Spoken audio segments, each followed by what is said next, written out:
Welcome back to our channel Nivi academy. I am Jyoti and your chemistry educator. आज के class में हम discuss करने वाले हैं कंप्लीट ऑर्गेनिक स्पेक्ट्रोस्कोपी, यानी कि ऑर्गेनिक स्पेक्ट्रोस्कोपी में हमारे 4 चैप्टर रहने वाले हैं, UV, NMR, IR and mass spectrometry. इन चारों के चारों चैप्टर को हम आज की क्लास में कंप्लीट कर लेंगे। सिर्फ कॉन्सेप्ट की बात करेंगे, पीवाईक्यू यहाँ पे हम डिस्कस करने वाले नहीं है। जिस किसी को भी ऑर्गेनिक स्पेक्ट्रोस्कोपी और ज़्यादा अच्छे से डिटेल में देखनी है तो यहाँ पे पहले से भी वीडियो बना रखी है, तो आप वहाँ से जाके चेक कर सकते हैं। साथ में पीवाईक्यू भी करवा रखे हैं और बहुत सारे एग्जाम्पल भी हमने सोल्व किए थे, तो वहाँ पे आप देख सकते हैं। ये एक मैराथन रहने वाली है जिसमें आपको एक ही वीडियो में कंप्लीट ऑर्गेनिक स्पेक्ट्रोस्कोपी देखने को मिलेगी। तो स्टार्ट करते हैं अपनी आज की क्लास, जिसमें सबसे पहले हम बात करेंगे यूवी के बारे में। यूवी क्या है? Ultra violet spectroscopy. तो सबसे पहले हम यूवी के बारे में बात करेंगे, यूवी विजिबल स्पेक्ट्रोस्कोपी। तो यहाँ पे सबसे पहले देखो, हमारे पास कोई मैटर है, ये हमारे पास है कोई मैटर है। जब इस मैटर का इंटरेक्शन होता है इलेक्ट्रोमैग्नेटिक रेडिएशन के साथ, जब इंटरेक्शन होता है इलेक्ट्रोमैग्नेटिक रेडिएशन का मैटर के साथ, तो उसे हम कहते हैं स्पेक्ट्रोस्कोपी मेथड, या फिर हम कहें स्पेक्ट्रोस्कोपी। वो हो जाएगा हमारा स्पेक्ट्रोस्कोपी, यानी कि interaction of electromagnetic radiation with matter is known as spectroscopy method. Spectroscopy methods, और स्पेक्ट्रोस्कोपी मेथड्स में हम कौन कौन से स्पेक्ट्रोस्कोपी के बारे में डिस्कस करते हैं? हम यूवी के बारे में बात करते हैं, आईआर के बारे में बात करते हैं, एनएमआर, और एनएमआर में भी proton NMR, 13 carbon NMR, heteronuclear NMR, ये बहुत सारे हम यहाँ पे डिस्कस करते हैं। माइक्रोवेव के बारे में डिस्कस करते हैं, एक्सरे के बारे में डिस्कस करते हैं, एटसेट्रा। ये होते हैं हमारे स्पेक्ट्रोस्कोपी जिनको हम डिस्कस करते हैं। और वहाँ पे हम क्या करते हैं कि हमारे पास कोई मैटर है, मैटर का इंटरेक्शन करवाते हैं इलेक्ट्रोमैग्नेटिक रेडिएशन से, तो वो हो जाएगा स्पेक्ट्रोस्कोपी। हम बात कर रहे हैं यूवी की, तो सबसे पहले यूवी का हम देखेंगे रीजन, कि यूवी का रीजन क्या है, यानी कि यूवी की रेंज कहाँ तक है। 200 से 400 नैनोमीटर तक होगी यूवी का रीजन। यूवी के टाइप्स की बात करें तो यूवी हमारे 3 टाइप्स के होंगे, UV A, UV B, UV C. तो यूवी ए होगा, ये होगा नोन, इट इज नोन, और यूवी बी एंड सी ये होंगे हमारे लिए अननोन, ये अननोन है। यूवी ए हमारे लिए नोन होगा, और यूवी ए से स्किन कैंसर कोज होगा, इट कोजेज स्किन कैंसर, ये स्किन कैंसर को कोज करेगा। अब यहाँ पे हमने 3 टाइप्स के यूवी बताए हैं, तो इनकी यदि हम रीजन की बात करें, यूवी ए होगा 200 से 280 नैनोमीटर, यूवी बी होगा 280 से 320 नैनोमीटर, और यूवी सी होगा 320 से 400 नैनोमीटर।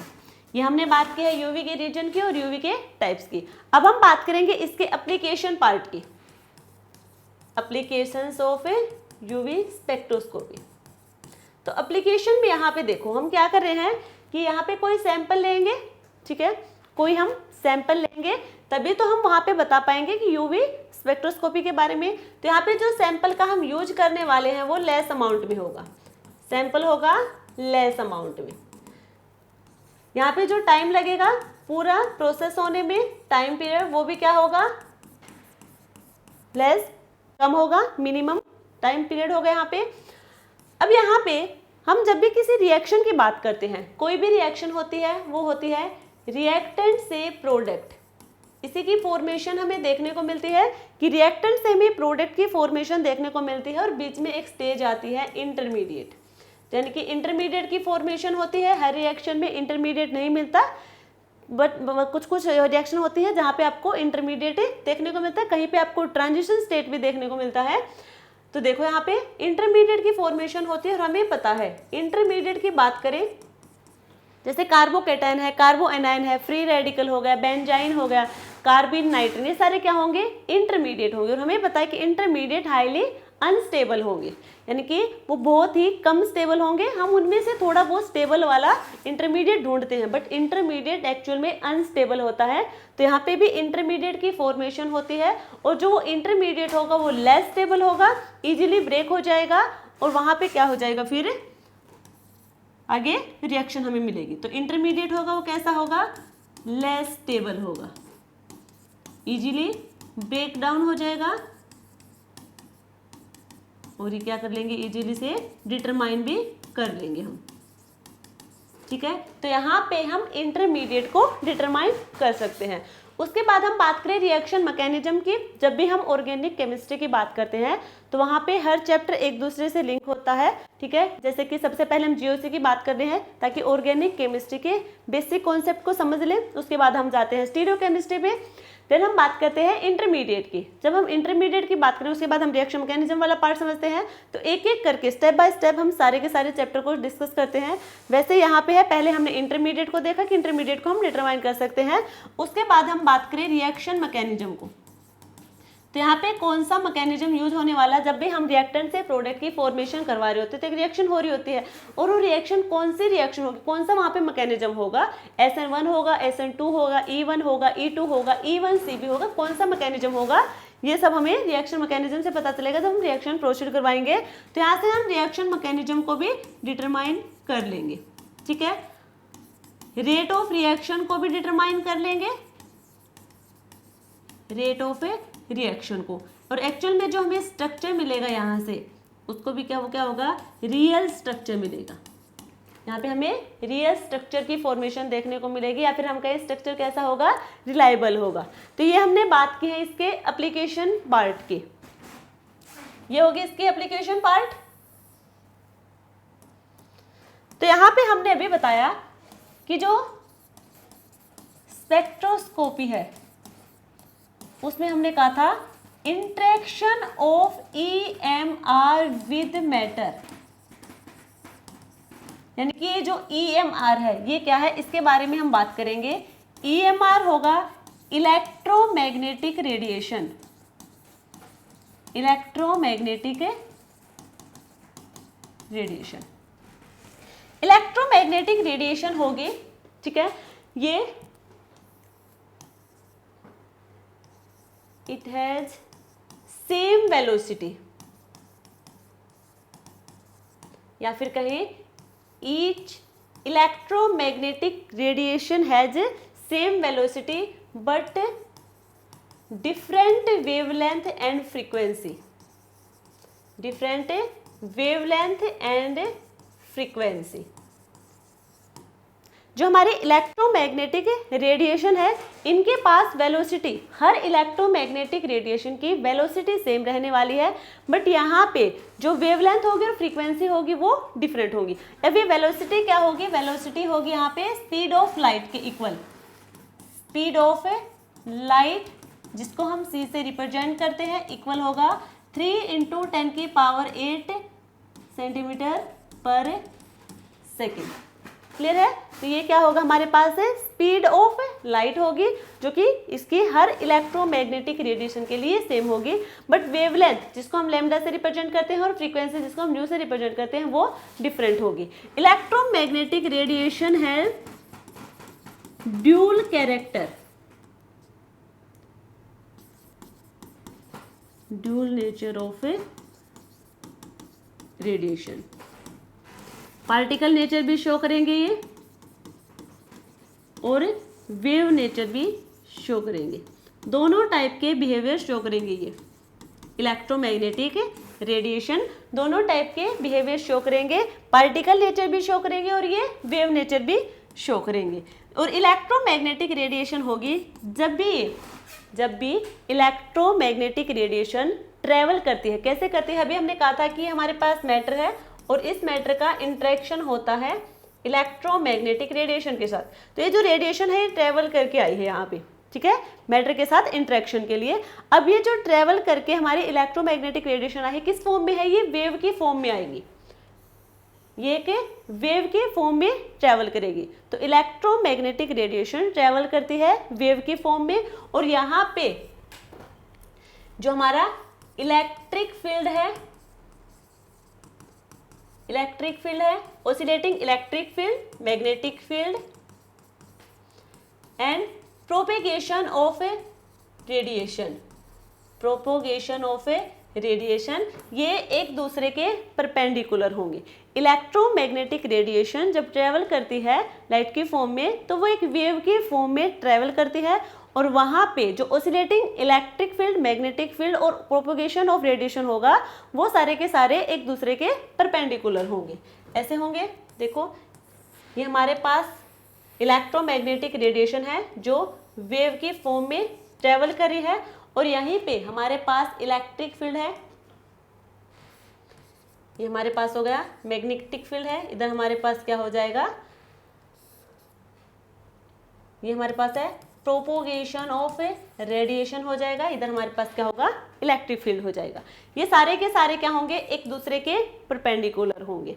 यहाँ तक क्लियर है सभी को इलेक्ट्रोमैग्नेटिक रेडिएशन के बारे में। अब ये जो इलेक्ट्रोमैग्नेटिक रेडिएशन ट्रेवल कर रही है वेव की फॉर्म में, तो इसे किसी भी मीडियम की नीड नहीं है, they do not require any medium, क्योंकि जो इलेक्ट्रोमैग्नेटिक रेडिएशन होगी ये वैक्यूम के थ्रू भी पास हो सकती है, इसे किसी मीडियम की कोई नीड नहीं है। ट्रेवल करते टाइम पे ये वैक्यूम के थ्रू भी पास हो सकती है। तो ये हमने बात की है इलेक्ट्रोमैग्नेटिक रेडिएशन के बारे में।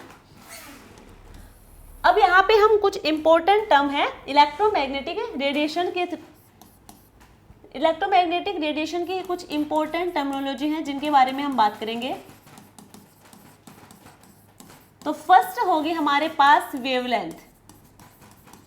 फर्स्ट टर्मिनोलॉजी है वेवलेंथ। वेवलेंथ को हम डिनोट करेंगे लैम्डा से। इसकी यूनिट की बात करें तो इसकी यूनिट रहने वाली है एंगस्ट्रॉम, ठीक है। एंगस्ट्रॉम हो सकते हैं, मीटर हो सकते हैं, centimetre, nanometre, micrometre, picometre etcetera, ठीक है। मेनली हम एंगस्ट्रॉम में ले लेते हैं और नैनोमीटर में लेते हैं, वैसे इन सारी यूनिट्स में हो सकती है वेवलेंथ। और वेवलेंथ है क्या वो देखो, हम बात करें इलेक्ट्रोमैग्नेटिक रेडिएशन की, ये हमारे पास इलेक्ट्रोमैग्नेटिक रेडिएशन है जो वेव की फॉर्म में ट्रेवल करती है। अब यहाँ से ये जो ये हमारा पॉजिटिव, यानी कि जो हमारा अपर वाला पोर्शन है इस लाइन से, तो वो हमारा पॉजिटिव, नीचे वाला क्या हो जाएगा नेगेटिव। तो ऊपर हमारी ये क्या है, ये है क्रस्ट, और ये क्या हो जाएंगे ट्रफ। तो यहाँ पे जो डिस्टेंस होगी दो क्रस्ट के बीच की डिस्टेंस, यानी कि distance between two adjacent crust या फिर distance between two adjacent trough, तो वो होगी हमारी wavelength. Distance between two adjacent crust और ट्रफ, इसे हम कहेंगे वेवलेंथ। वेवलेंथ को हमने लैम्डा से रिप्रेजेंट किया है, डिनोट किया है। सेकेंड हम बात करेंगे फ्रीक्वेंसी के बारे में। फ्रीक्वेंसी क्या है, सबसे पहले फ्रीक्वेंसी को हम डिनोट करेंगे न्यू से, ठीक है।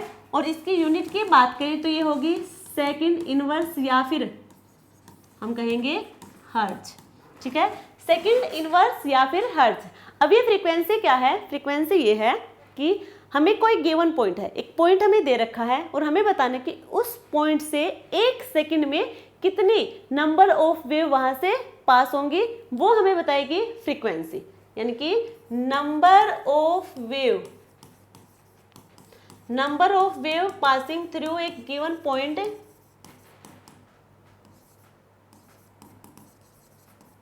इन ए सेकेंड, यानी कि एक सेकेंड के अंदर उस गिवन पॉइंट से कितनी नंबर ऑफ वेव पास होंगे उसे हम फ्रीक्वेंसी कहेंगे। और फ्रीक्वेंसी को डिनोट किया है न्यू से, और यहाँ पे इसकी यूनिट रहने वाली है सेकेंड इनवर्स या फिर हम कहें हर्ट्ज, ठीक है। नेक्स्ट हम बात करेंगे यहाँ पे डिस्टेंस या फिर कहें वेलोसिटी के बारे में, ठीक है। वेलोसिटी के बारे में बात करेंगे तो वेलोसिटी पे क्या होगा, यहाँ पे डिस्टेंस ट्रेवल्ड बाई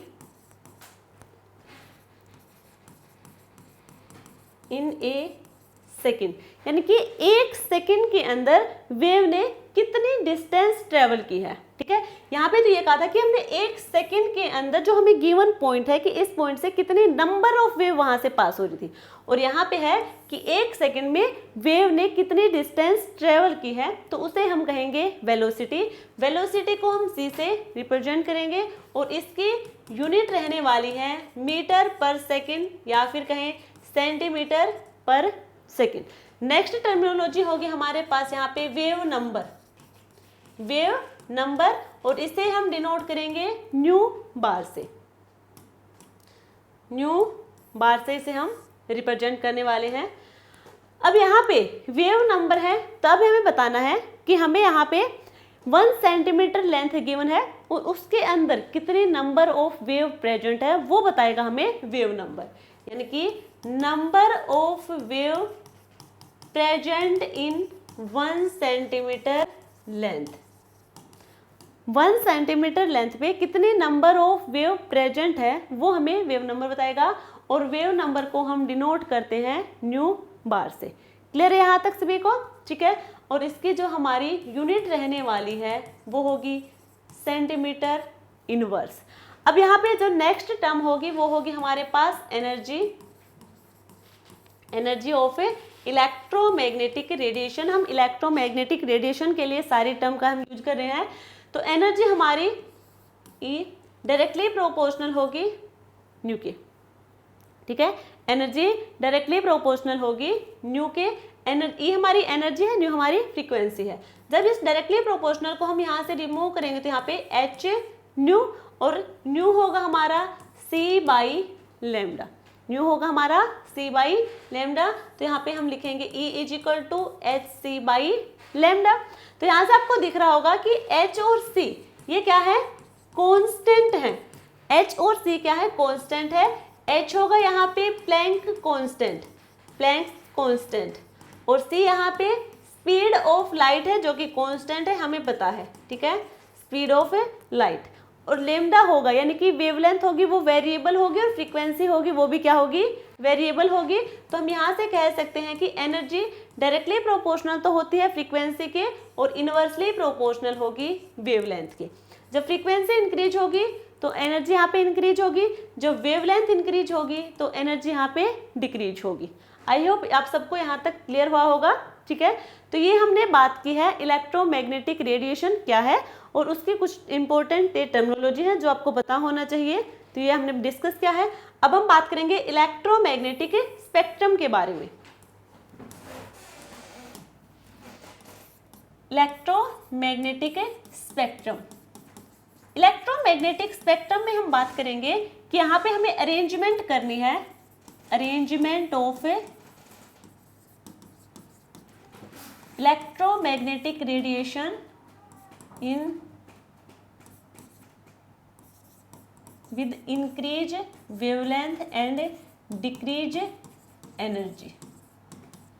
ठीक है, यहाँ पे जो हमारी इलेक्ट्रोमैग्नेटिक रेडिएशन है, डिफरेंट इलेक्ट्रोमैग्नेटिक रेडिएशन होंगे, उनका हमें अरेंजमेंट करवाना है increasing order of wavelength and decreasing order of energy. Increasing decreasing क्यों कहा हमने एनर्जी? क्योंकि हमने कहा था कि वेवलेंथ होगा ये इनवर्सली प्रोपोर्शनल होगा।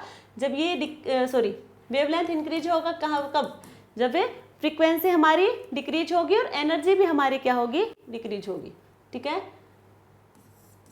एनर्जी भी हमारी क्या होगी? ये होगी, और एनर्जी हमारी डायरेक्टली प्रोपोर्शनल होती है न्यू के।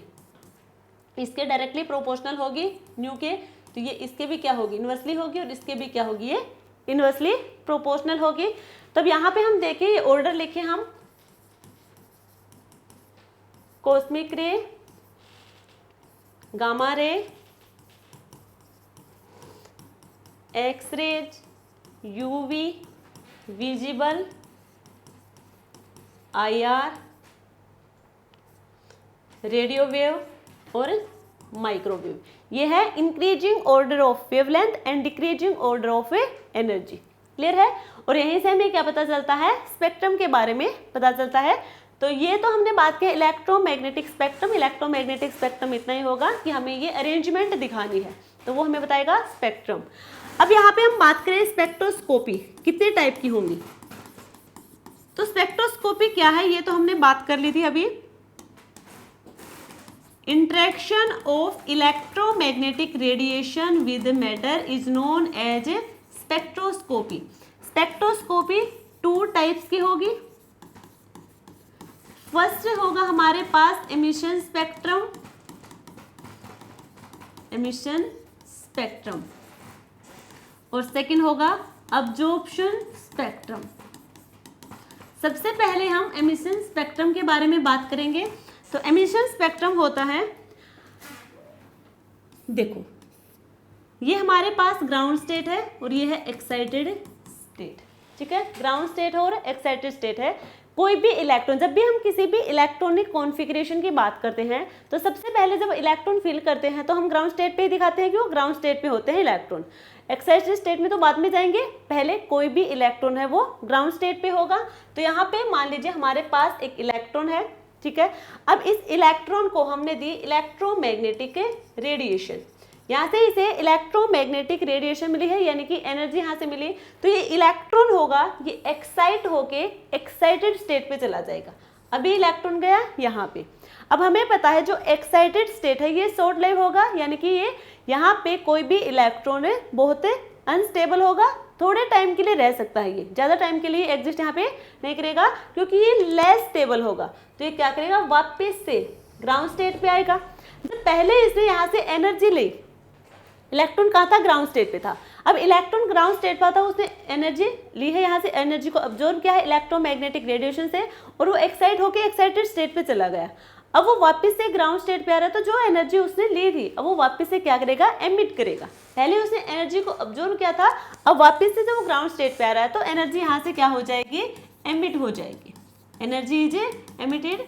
अब ये जो एनर्जी एमिट हुई है ये किस फॉर्म में होगी, in the form of a photon, in the form of light भी कह सकते हैं, in the form of a light. यानी कि यहाँ पे जो एनर्जी रिलीज हुई है वो एनर्जी लाइट की फॉर्म में रिलीज हुई है। और अब इस लाइट को, जो ये लाइट है या फिर जो एनर्जी है, इसको हम प्रिज्म से क्या करवाएं, पास करवा दें। इसको हम प्रिज्म से पास करवा दें इस लाइट को, तो इसे ही हम कहेंगे एमिशन स्पेक्ट्रम। इसे ही क्या कहेंगे, एमिशन स्पेक्ट्रम। आई होप आप लोगों को समझ आया होगा। और यहाँ पे जैसे हमने प्रिज्म से लाइट को पास करवा दिया तो यहाँ पे जो इलेक्ट्रॉन है तो इलेक्ट्रॉन की एक स्पेशल वेवलेंथ आपको देखने को मिलेगी और हर वेवलेंथ का अपना एक कलर भी यहाँ पे होगा, ठीक है। इलेक्ट्रॉन की स्पेशल वेवलेंथ होगी और इसका हर वेवलेंथ का अपना एक कलर यहाँ पे देखने को मिलेगा। तो ये हमने बात की है, फर्स्ट स्पेक्ट्रोस्कोपी हमारा था एमिशन स्पेक्ट्रम। अब सेकंड है अब्जॉर्प्शन स्पेक्ट्रम। अब्जॉर्प्शन स्पेक्ट्रम में क्या होगा, ये हमारे पास एक सैंपल है, सैंपल है, मैटर है, कुछ भी बोल सकते हैं। यहाँ से हमने लाइट को पास किया, इस सैंपल से हमने लाइट दी यहाँ पे इंसिडेंट लाइट, ठीक है। यहाँ से हमने लाइट दी है इंसिडेंट लाइट। तो ये जो इंसिडेंट लाइट है ये कुछ तो यहाँ पे अब्जॉर्ब हो जाएगी सैंपल में ही, ठीक है। कुछ लाइट होगी जो सैंपल के अंदर ही अब्जॉर्ब हो जाएगी, कुछ लाइट ऐसी होगी जो सैंपल से ट्रांसमिट होके चली जाएगी और कुछ लाइट ऐसी होगी जो वापस से क्या करेगी, रिफ्लेक्ट करेगी। तो यहाँ पे आई नोट है, ये इंसिडेंट लाइट को रिप्रेजेंट कर रहा है, इंटेंसिटी ऑफ इंसिडेंट लाइट है। आई टी होगा इंटेंसिटी ऑफ ट्रांसमिटेड लाइट है, आई आर होगा इंटेंसिटी ऑफ रिफ्लेक्टेड लाइट और आई ए बी होगा इंटेंसिटी ऑफ अब्जॉर्बेंस लाइट। यानी कि कुछ यहाँ पे अब्जॉर्ब हुई है, कुछ यहाँ से ट्रांसमिट होके बाहर चले गए और कुछ वापस से आ गए, यानी कि रिफ्लेक्ट होके वापस आ जाएगी। तो ये जो रिफ्लेक्टेड लाइट है ये बहुत ही कम अमाउंट में होगी, ये बहुत कम अमाउंट में होगी, इसे हम नेग्लेक्ट कर देंगे। इसे नेग्लेक्ट करने के बाद हमें कोई पूछ ले कि हमारे पास जो इंसिडेंट लाइट है वो किसके इक्वल होगी, तो इंसिडेंट लाइट अब्जॉर्ब लाइट और ट्रांसमिट लाइट के सम के इक्वल होगी। क्लियर है। अब ये जो ट्रांसमिटेड लाइट जो यहाँ से सैंपल से ट्रांसमिट होके गई है, जो लाइट है ट्रांसमिटेड लाइट है, इस ट्रांसमिट लाइट को हम प्रिज्म से पास करवाएंगे। अब इस लाइट को यहाँ से प्रिज्म से पास करवाया हमने, ठीक है। तो इसको हम कहेंगे अब्जॉर्प्शन स्पेक्ट्रम, इसको हम कहेंगे अब्जॉर्प्शन स्पेक्ट्रम। क्लियर है। एमिशन स्पेक्ट्रम क्या है और अब्जॉर्प्शन स्पेक्ट्रम यहाँ पे क्या होगा। तो ये हमने बात की यहाँ पे स्पेक्ट्रम के बारे में।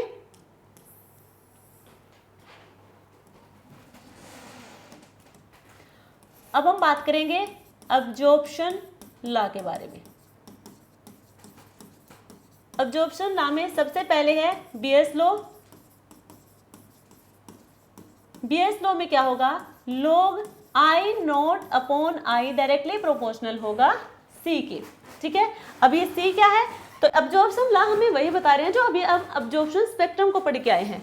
यानी कि यहाँ पे हमारे पास कोई सैंपल था, यहाँ से हमने इंसिडेंट लाइट को पास करवाया है, कुछ यहाँ पे अब्जॉर्ब हो जाएगी, कुछ यहाँ से ट्रांसमिट होके बाहर चली जाएगी, कुछ यहाँ पे रिफ्लेक्ट होके वापस आ गई। ये हमने बात की थी। तो सी यहाँ पे होगा मोलर कंसंट्रेशन। सी रिप्रेजेंट करता है मोलर कंसंट्रेशन इस सैंपल का। जो इस सैंपल हमने लिया है इसकी मोलर कंसंट्रेशन के डायरेक्टली प्रोपोर्शनल होगा log I naught upon I. ये log I naught upon I है। ये इंटेंसिटी होगी मोनोक्रोमेटिक रेडिएशन की, intensity of monochromatic absorb radiation, क्योंकि हम अब्जॉर्प्शन की बात कर रहे हैं। तो ये मोनोक्रोमेटिक लाइट की क्या होगी, इंटेंसिटी को बता रहा है, जो डायरेक्टली प्रोपोर्शनल होगी सी, और सी होगा हमारा मोलर कंसंट्रेशन। तो ये है बीएस लॉ। नेक्स्ट हम बात करें लैम्बर्ट्स लॉ के बारे में। लैम्बर्ट्स लॉ में होगा log I naught upon I directly proportional होगा L के।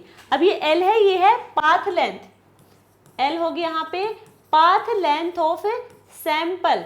जो ये सैंपल है इसकी पाथ लेंथ, ये होगी इसकी पाथ लेंथ। क्लियर है यहाँ पे सभी को? तो ये वही इंटेंसिटी है मोनोक्रोमेटिक लाइट की, जो कि डायरेक्टली प्रोपोर्शनल होगी सी के according to Beer's law. Lambert's law के अकॉर्डिंग ये डायरेक्टली प्रोपोर्शनल होगी एल के। अब इन दोनों को हम जोड़ दें, बीएस लैम्बर्ट्स लॉ,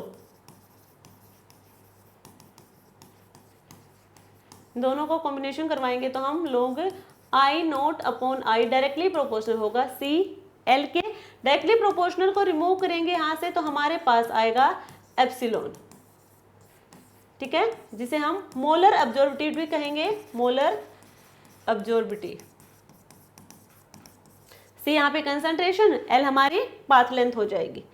क्लियर है यहाँ पे? और एक इसे हम मोलर एक्सटिंक्शन कोफिशिएंट भी कहेंगे, मोलर एक्सटिंक्शन कोफिशिएंट। ये होगा यहाँ पे, जो कि इक्वल होगा ये सारा ए, और ए होता हमारा अब्जॉर्बेंस, जो अब्जॉर्बेंस के इक्वल होगा। क्लियर है? तो यहाँ पे हमने बात की है log I naught upon I equal होगा ए के, और ये इक्वल होगा एप्सिलॉन सी एल के। ए हमारे यहाँ पे अब्जॉर्बेंस है। यहाँ पे हम बात कर रहे थे एल और सी। सी यहाँ पे मोलर कंसंट्रेशन है। मान लीजिए पाथ लेंथ हमने यहाँ पे ले ली 1 डेसीमीटर, और सी यानी कि मोलर कंसंट्रेशन हमने ले ली 1। मोलर कंसंट्रेशन 1 के इक्वल, हर पाथ लेंथ यहाँ पे 1 के इक्वल हमने ले ली है। तो यहाँ पे जो हमारी अब्जॉर्बेंस है वो एप्सिलॉन के इक्वल हो जाएगी, ये इसके इक्वल हो जाएगी जब सी 1 है और एल भी क्या होगा, 1 होगा। तो ये हो जाएंगे दोनों इक्वल हो जाएंगे, यानी कि अब्जॉर्बेंस मोलर अब्जॉर्बिटी के इक्वल हो जाएगा।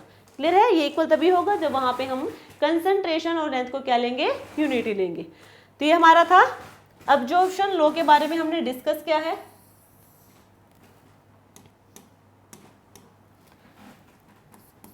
अब इसके बाद हम बात करेंगे ultraviolet and visible spectroscopy. Ultraviolet and visible spectroscopy. देखो क्लास को बिल्कुल ध्यान से देखना है। जब आप PYQ लगाएंगे तो सारे के सारे PYQ आपको देखते ही लगेंगे कि यह सब हमने क्लास में डिस्कस कर रखे हैं।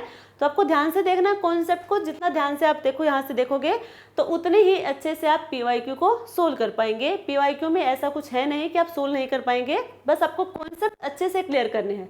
जैसे आपके कॉन्सेप्ट अच्छे से क्लियर हो जाएंगे, जब आप PYQ लगाएंगे तो ऑटोमेटिक अपने आप ही सोल्व हो जाएंगे, ठीक है। और बाकी सबसे ज़्यादा क्वेश्चन यदि कहीं चैप्टर से पूछे गए हैं तो वो हमारे NMR का चैप्टर है। NMR से भर के क्वेश्चन आते हैं हमारे स्पेक्ट्रो वाले चैप्टर से, CSIR नेट में भी और गेट में भी। तो यूवी विजिबल स्पेक्ट्रोस्कोपी हम बात करें। सबसे पहले हम बात करें यूवी। यहाँ पे इलेक्ट्रॉन का ट्रांजिशन आपको देखने को मिलेगा। अभी हमने देखा भी है एमिशन स्पेक्ट्रम में इलेक्ट्रॉन का ट्रांजिशन करवाया था ग्राउंड स्टेट से एक्साइटेड स्टेट में। तो इलेक्ट्रॉन का ट्रांजिशन यहाँ पे होगा, इसीलिए हम इसको इलेक्ट्रॉनिक ट्रांजिशन स्पेक्ट्रोस्कोपी भी कहेंगे, also known as electronic transition spectroscopy. Clear है? तो यहाँ पे ट्रांजिशन होगा, यहाँ पे देखो ये होगा E1, ये होगा E2। हमने एनर्जी की बात की थी, energy of electromagnetic radiation del E is equal to H nu, del E is equal to H C by lambda. Del E क्या होगा, ये डिफरेंस होगा इन दोनों स्टेट के एनर्जी के बीच का, यानी कि del E energy difference between initial and final state, initial and final state के बीच के जो एनर्जी डिफरेंस होगा वो होगा हमारा डेल ई। ठीक है, तो ये हमारा है डेल ई, कह देंगे हम E2 माइनस E1 और ये एच न्यू के इक्वल होगा। अब यहाँ पे हमने बात की है कि ये वही होगा वो इलेक्ट्रॉनिक ट्रांजिशन स्पेक्ट्रोस्कोपी कहेंगे। यहाँ पे इलेक्ट्रॉन का ट्रांजिशन होता है, तो यहाँ पे E1 से E2 में क्या हो जाएगा, इलेक्ट्रॉन का ट्रांजिशन हो जाएगा। अब यहाँ पे आपको बीच में देखने को मिलेगी, ये तो हमारे होंगे इलेक्ट्रॉनिक ट्रांजिशन, इन्हीं के बीच में आपको वाइब्रेशनल ट्रांजिशन भी देखने को मिलेगा, V2 V1 वाइब्रेशनल भी देखने को मिलेगा, और इनके बीच में आपको रोटेशनल भी देखने को मिलेगा। ये होंगे हमारे पास है रोटेशनल, ठीक है, ये होंगे रोटेशनल। क्लियर है? जब E1 और E2 ये हमारा होगा इलेक्ट्रॉनिक ट्रांजिशन, जहाँ किसमें होगा, यूवी और विजिबल में होने वाला है, और वाइब्रेशनल और रोटेशनल, वाइब्रेशनल और रोटेशनल ट्रांजिशन का एक्साइटेशन करवाएंगे हम लो एनर्जी रेडिएशन के लिए। लो एनर्जी रेडिएशन के द्वारा जब हम एक्साइटेशन करवाएंगे वाइब्रेशनल और रोटेशनल में, तो वो होगा हमारा IR में। क्लियर है? तो यहाँ पे जो electronic transition excitation is caused by high energy radiation, ये होगा हमारा यूवी एंड विजिबल में, और vibrational and rotational transition excitation is caused by low energy radiation, ये होगा IR में। क्लियर है यहाँ तक सभी को? ठीक है, तो ये हमने बात की है यूवी विजिबल स्पेक्ट्रोस्कोपी की, कुछ बेसिक बातें की है ये हमने। इसके बाद हम बात करेंगे यहाँ पे ट्रांजिशन की, टाइप्स ऑफ ट्रांजिशंस, कि कितने टाइप के ट्रांजिशन यहाँ पे देखने को मिलेगी, और उनमें से भी कौन सी ट्रांजिशन अलो करेगी और कौन सी फॉरबिडन होगी, और कौन सी यहाँ पे एग्जिस्ट ही नहीं करेगी, ये सब हम बात करेंगे। जब भी हम बात करते हैं ट्रांजिशंस की, तो देखो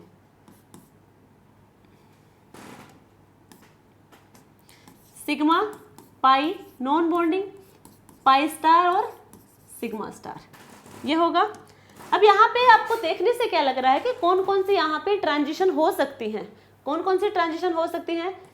सिग्मा से सिग्मा स्टार हो सकती है, सिग्मा से पाई स्टार हो सकती है, पाई से पाई स्टार, पाई से सिग्मा स्टार, नॉन बॉन्डिंग से पाई स्टार, और नॉन बॉन्डिंग से सिग्मा स्टार। ये सारे ट्रांजिशन यहाँ पे हम देख सकते हैं कि सिग्मा से जाए पाई स्टार तक, सिग्मा से जाए सिग्मा स्टार तक, पाई से जाए पाई स्टार तक, पाई से जाए सिग्मा स्टार तक, नॉन बॉन्डिंग से जाए पाई स्टार तक, और नॉन बॉन्डिंग से जाए सिग्मा स्टार तक। ये हमारे क्या होंगे, बॉन्डिंग मोलिकुलर ऑर्बिटल होंगे, ये होगा नॉन बॉन्डिंग, और ये हो जाएंगे एंटी बॉन्डिंग मोलिकुलर ऑर्बिटल। यहाँ पे हम बात करें हैं कौन से ट्रांजिशन देखेंगे, तो ये जो हमारे पास सिग्मा से पाई स्टार और पाई से सिग्मा स्टार, ये यहाँ पे पॉसिबल नहीं है। सिग्मा से पाई स्टार और पाई से सिग्मा स्टार ये यहाँ पे नहीं होंगी। क्यों नहीं होंगी? इन ट्रांजिशन को समझने से पहले हमें देखना होगा सिलेक्शन रूल। तो सबसे पहले हम जाएंगे सिलेक्शन रूल पे। सिलेक्शन रूल में फर्स्ट सिलेक्शन रूल हम देखेंगे spin selection rule. Spin selection rule, spin selection rule कहता है कि del S is equal to 0। Del S यानी कि स्पिन, जो चेंज इन स्पिन होगा वो क्या हो जाएगा, 0 के इक्वल होगा, तो वो क्या होगा, अलो करेगा। अब यहाँ पे हम ये भी कह सकते हैं कि इलेक्ट्रॉन, यहाँ पे हम बात करें यूवी स्पेक्ट्रोस्कोपी की, हम सिर्फ यूवी की बात करें हैं, यूवी विजिबल की, तो यहाँ पे इलेक्ट्रॉनिक ट्रांजिशन होता है, इलेक्ट्रॉन का ट्रांजिशन होगा ग्राउंड स्टेट से एक्साइटेड स्टेट में। ये हमारे पास ग्राउंड स्टेट है, ये एक्साइटेड स्टेट है, इलेक्ट्रॉन का होता है यहाँ पे ट्रांजिशन। हाँ, वापस इलेक्ट्रॉन आ जाता है, बट होता तो है ना ट्रांजिशन, हम तो उस ट्रांजिशन की बात कर रहे हैं। तो यहाँ पे स्पिन की बात करें तो स्पिन क्या होता है, प्लस माइनस हाफ होता है, बॉन्डिंग में प्लस हाफ हो जाएगा और एंटी बॉन्डिंग में क्या हो जाएगा, माइनस हाफ हो जाएगा। या फिर हम कहें जब क्लॉकवाइज रोटेशन होता है तो प्लस हाफ है, एंटी क्लॉकवाइज है तो माइनस हाफ हो जाएगा, वो एक अलग बात है। अभी हम बात कर रहे हैं इलेक्ट्रॉन की। तो यहाँ पे देखो, यदि स्पिन सेम है, यदि स्पिन सेम है आफ्टर इलेक्ट्रॉन ट्रांजिशन, ठीक है, स्पिन सेम है, इलेक्ट्रॉन यहाँ था, ये हमारे पास इलेक्ट्रॉन है और इलेक्ट्रॉन की स्पिन है, इस टाइप की स्पिन हमारी ये होती है, ठीक है। तो यहाँ पे हमारे पास ये इलेक्ट्रॉन की स्पिन है, ये एक्साइट होकर यहाँ पे गया, अब इसकी स्पिन ऐसी है। यदि आफ्टर एक्साइटेशन या फिर आफ्टर ट्रांजिशन स्पिन सेम है इलेक्ट्रॉन की, तो वहाँ पे क्या होगा, स्पिन सेम है तो ट्रांजिशन अलो होगी, ट्रांजिशन अलो होगी, ठीक है। यदि स्पिन डिफरेंट हो जाए, स्पिन डिफरेंट हो जाए आफ्टर ट्रांजिशन, पहले ये थी अब ये हो गई, तो ये फोरबिडन होगी, ये हो जाएगी फोरबिडन। तो ये तो हमने बात की है फर्स्ट सिलेक्शन रूल की, जो हमारा स्पिन सिलेक्शन रूल है। सेकंड होगा हमारे पास सिमेट्री। अब हम बात करेंगे सिमेट्री की। सिमेट्री में क्या होगा,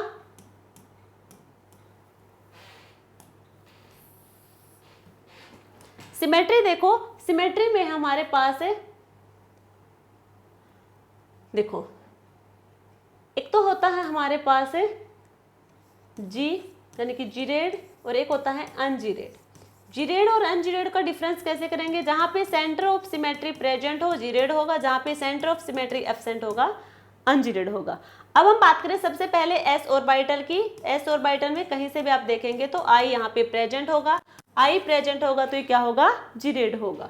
हम बात करें पी ऑर्बिटल की, तो यहाँ पे प्लस माइनस यानी कि जो पी ऑर्बिटल डंबल शेप का होता है, यहाँ पे दो लोब आपको देखने को मिलेंगे और दोनों लोब में साइन होंगे, पॉजिटिव नेगेटिव क्या होंगे, डिफरेंट होंगे। ये साइन नहीं है, सॉरी ये चार्ज नहीं है कि आप ये कहें कि पॉजिटिव चार्ज नेगेटिव चार्ज, ये सिर्फ रिप्रेजेंट कर रखा है, ये वेव फंक्शन का साइन है। तो दोनों का साइन क्या हो जाएगा, यहाँ पे डिफरेंट होगा। तो यदि हम यहाँ पे सेंटर से जाएंगे तो ऊपर जाएंगे तो क्या हो, पॉजिटिव, नीचे आएंगे तो क्या होगा, नेगेटिव होगा, डिफरेंट होगा। आई यहाँ पे एब्सेंट होगी तो ये क्या हो जाएगा, अनजीरेड हो जाएगा। अब हम बात करें डी ऑर्बिटल की, यहाँ पे प्लस प्लस माइनस है माइनस, इसके लेफ्ट राइट ऊपर नीचे जहाँ भी जाएंगे आपको सेम देखने को मिलेगा, यानी कि यहाँ पे सेंटर ऑफ सिमेट्री प्रेजेंट होगी तो ये हो जाएगा जीरेड। एफ की बात करेंगे वो फिर से क्या हो जाएगा, अनजीरेड हो जाएगा। क्लियर है। तो ये हमने बात की है सिमेट्री की। तो अब यहाँ से सिमेट्री की बात तो कर ली हमने। एक हमारे पास है पाई से पाई स्टार और एक होगा नॉन बॉन्डिंग से पाई स्टार। पाई से पाई स्टार और नॉन बॉन्डिंग से पाई स्टार, ये हमारे पास है। मान लीजिए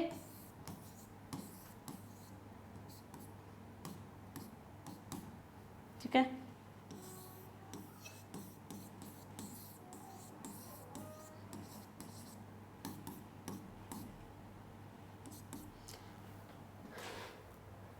अब यहां पे देखो पाई से पाई स्टार प्लस से माइनस पाई, पाई की कैसे होगी, पाई की ओवरलैपिंग हमारी साइड वाइज ओवरलैपिंग होती है, सेम साइन आपको दिखेंगे तो उनका क्या हो जाएगा, ओवरलैपिंग हो जाएगा।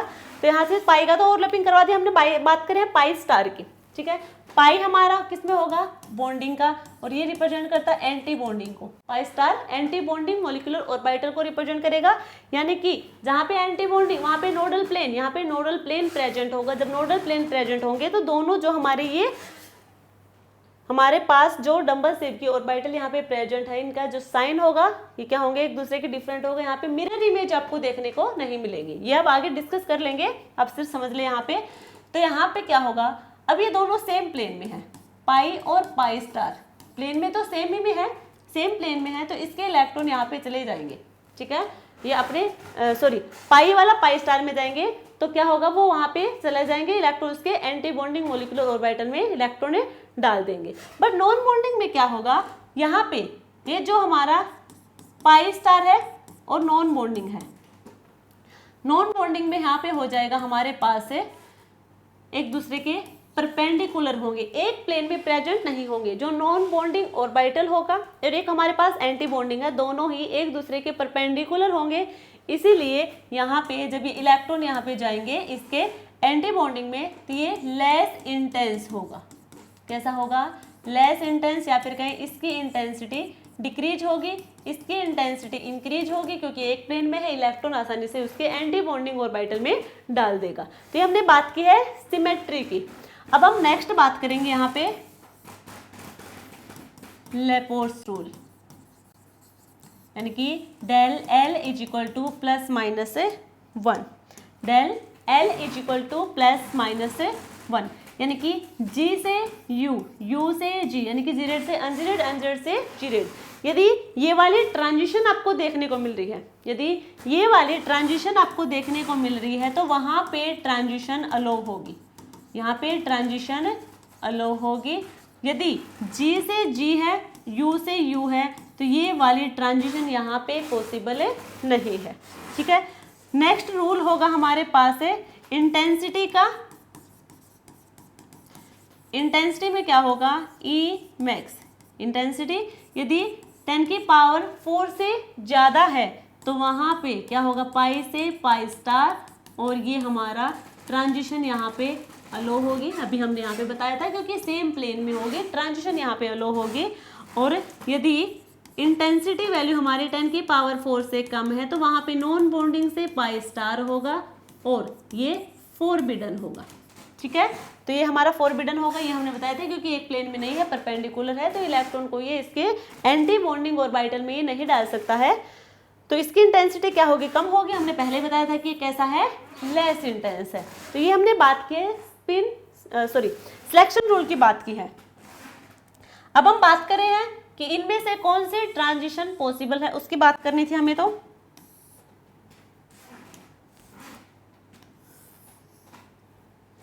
देखो, अब कौन कौन से ट्रांजिशन यहाँ पे पॉसिबल है, तो ये हमने मना किया था कि ये दोनों ट्रांजिशन पॉसिबल नहीं है।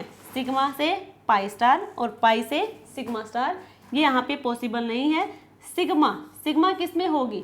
जहाँ पे हेड टू हेड ओवरलैपिंग होगी या फिर टेल टू टेल ओवरलैपिंग होगी, तो वहाँ पे सिग्मा होगी। और पाई स्टार कहाँ पे होंगे? हमारे पास है जो हमारे की साइड वाइज ओवरलैपिंग होगी। ठीक है, तो यहाँ पे ये हो जाएंगे, यहाँ पे ट्रांजिशन अलो नहीं होगी। अब हम बात करें बाकी के, जैसे कि सिग्मा से सिग्मा स्टार, पाई से पाई स्टार, नॉन बॉन्डिंग से पाई स्टार, और नॉन बॉन्डिंग से सिग्मा स्टार। तो सिग्मा से सिग्मा स्टार और पाई से पाई स्टार, सिग्मा से सिग्मा स्टार और पाई से पाई स्टार, ये दोनों क्या होंगी? ट्रांजिशन अलो होंगी, और ये दोनों ट्रांजिशन फोरबिडन होंगी। ये दोनों ट्रांजिशन क्या होंगी? फोरबिडन होंगी। नॉन बॉन्डिंग से पाई स्टार या फिर नॉन बॉन्डिंग से सिग्मा स्टार पे जाएंगे तो फोरबिडन होंगे, और सिग्मा से सिग्मा स्टार, पाई से पाई स्टार जाएंगे तो वो ट्रांजिशन हमारी अलो होंगे। मेनली हम इन 4 ट्रांजिशन के बारे में बात करते हैं। ये ट्रांजिशन यहाँ पे पॉसिबल नहीं होती हैं। ठीक है, तो सबसे पहले इन एक एक करके इन ट्रांजिशन की बात करेंगे। फर्स्ट ट्रांजिशन हमारे पास है सिग्मा से सिग्मा स्टार, सिग्मा से सिग्मा स्टार। तो यूवी का जो रीजन था वो था 200 टू 400 नैनोमीटर। 200 से 400 नैनोमीटर के यहाँ पे यूवी का रीजन रहने वाला है। हम बात करें ट्रांजिशन की सिग्मा से सिग्मा स्टार, तो ये अप्रोक्स होगा यहाँ पे नियर अबाउट 150 नैनोमीटर। 150 नैनोमीटर के अराउंड ये रहने वाली हमारी सिग्मा से सिग्मा स्टार की रेंज। अब यहाँ पे ये नहीं है कि 150 ही रहेगी या फिर कोई फिक्स है, ये वेरी करती रहेगी। ये वेरी इसलिए करेगी, सबसे पहले हम बात करें कि सिग्मा से सिग्मा स्टार, यानी कि सिग्मा और सिग्मा स्टार, ये तो होगा बॉन्डिंग मोलिकुलर ऑर्बिटल, ये होगा anti bonding molecular orbital. Sigma किस में होगा? अनसैचुरेटेड कंपाउंड्स में आपको देखने को मिलेगा, अनसैचुरेटेड कंपाउंड्स, यानी कि transition between bonding and anti bonding molecular orbital. ठीक है, ये ट्रांजिशन होगी अनसैचुरेटेड कंपाउंड्स में। अब ये वेरी कब करेगी, ये जो रेंज है हमारी लैम्डा की, ये वेरी कब करेगी, वेरी करेगी जब ये अनसैचुरेटेड कंपाउंड के साथ कोई इलेक्ट्रोनेगेटिव एलिमेंट्स लग जाए। मान लीजिए कि अनसैचुरेटेड कंपाउंड है, ये CH3 है, CH3 है, ठीक है, यहाँ पे कोई इलेक्ट्रोनेगेटिव एलिमेंट नहीं लगा है, तो ये हमारी 150 के आसपास होगी। अब यहाँ पे हमने कोई इलेक्ट्रोनेगेटिव एलिमेंट लगा दिया, ये हमारे पास कोई इलेक्ट्रोनेगेटिव एलिमेंट है, Cl लगा दिया हमने, फ्लोरीन लगा दिया, कुछ भी, तो यहाँ पे अब इसकी वैल्यू थोड़ी ही क्या होगी, डिफरेंट होगी, और जो ये वैल्यू होगी डिपेंड करेगी कि यहाँ पे कौन सा इलेक्ट्रोनेगेटिव एलिमेंट लगा हुआ है, उसके अकॉर्डिंग ये वेरी करती रहेगी कि हेटेरो एटम यहाँ पे क्या लगा हुआ है। तो यहाँ पे सिग्मा बॉन्डेड होना चाहिए, कोई डबल बॉन्डेड नहीं होगा, तभी यहाँ पे सिग्मा से सिग्मा स्टार में ट्रांजिशन होगी। तो हम एग्जांपल ले, यानी कि इथेन का CH3CH3, कार्बन और कार्बन के बीच में यहाँ पे बॉन्डिंग हुई है, और ये बॉन्डिंग होगी इस टाइप से, इसी टाइप से यहाँ पे हेड टू हेड ओवरलैपिंग यहाँ पे देखने को मिलेगी, ये हमारे पास है, तो ये हो जाएगा हमारे पास है पॉजिटिव नेगेटिव नेगेटिव, ठीक है। अब मान लीजिए हमारे पास है पॉजिटिव नेगेटिव नेगेटिव पॉजिटिव, तो यहाँ पे ये हमारे पास पॉजिटिव है, ये हमारे पास है नेगेटिव, ये होगी, तो ये रिप्रेजेंट करेगा एंटी बॉन्डिंग को, ये रिप्रेजेंट करेगा बॉन्डिंग को, ये बॉन्डिंग मॉलिक्यूलर ऑर्बिटल को रिप्रेजेंट करेगा, ये एंटी बॉन्डिंग मॉलिक्यूलर ऑर्बिटल को रिप्रेजेंट करेगा, और क्या करेगा, यहाँ से बॉन्डिंग से किस में जाएंगे, एंटी बॉन्डिंग में इलेक्ट्रॉन का ट्रांजिशन यहाँ पे आपको देखने को मिलेगा। क्लियर है, तो ये हमारा है सिग्मा से सिग्मा स्टार। नेक्स्ट हम बात करेंगे पाई से पाई स्टार के बारे में। सेकेंड ट्रांजिशन होगी पाई से पाई स्टार। पाई से पाई स्टार में क्या होगा, पाई ओवरलैपिंग कब होती है, साइड वाइज ओवरलैपिंग, क्या होती है, साइड वाइज ओवरलैपिंग होती है हमारी पाई की।